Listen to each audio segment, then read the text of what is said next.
My fiancé announced, "I'm not signing a prenup. You either trust me or it's over." I said, "You're right." My future mother-in-law demanded I sign over 50% of my tech startup to her son before the wedding. "Family shares everything," Patricia announced during what I thought was a casual dinner. "Marcus deserves half of what you built since he'll be supporting your little hobby after marriage." I'd spent 4 years building my cybersecurity firm from my garage. 16-hour days, ramen dinners, maxed credit cards. We'd just landed our first $1 million contract with a Fortune 500 company. Marcus knew this. His mother knew this. What they didn't know was that I'd grown up watching my father lose everything to a business partner who smiled at family dinners. "It's not negotiable," Patricia continued, sliding a pre-drafted contract across the table. "Our family lawyer prepared this." Marcus nodded along, avoiding eye contact. "You understand, right, babe? We're going to be partners in everything." I read the document. It wasn't just 50% ownership. It was 50% of all future earnings, intellectual property, and decision-making power. Marcus would legally control half my company, despite never writing a line of code or making a single business call. "This is insane," I said quietly. Patricia's smile hardened. "Successful marriages require sacrifice. If you're not willing to trust family, maybe you're not ready for marriage." I looked at Marcus, hoping he'd defend me. Instead, he shrugged. "Mom's just looking out for our future. It's not like you'd cut me out anyway, right? Sign it tonight or the wedding's off," Patricia declared. "We've already spent $40,000 on this celebration. Don't make us waste more money on someone who doesn't value family." I signed nothing.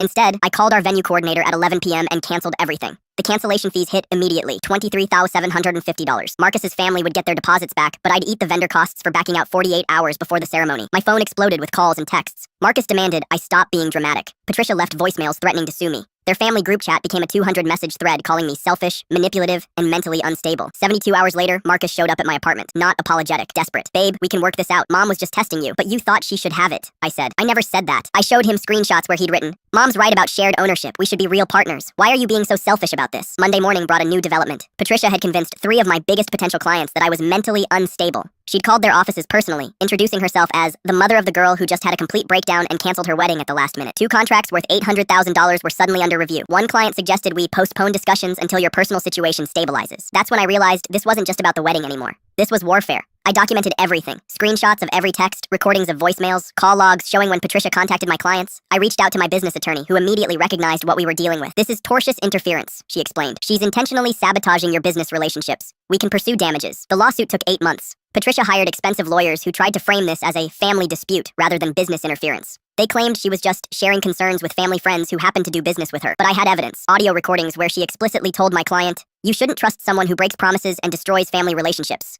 Email trails showing she'd researched my client list specifically to contact them. Phone records proving she'd called 17 different business contacts within a week. The jury deliberated for 3 hours. They awarded me $1.2 million in damages, lost contracts, business reputation harm, and punitive damages for intentional interference. Marcus sent one final text after the verdict. "I hope you're happy. You destroyed my family over money." I never responded. The settlement check covered my legal fees, wedding cancellation costs, and enough to expand into 3 new markets. We're now valued at $8 million.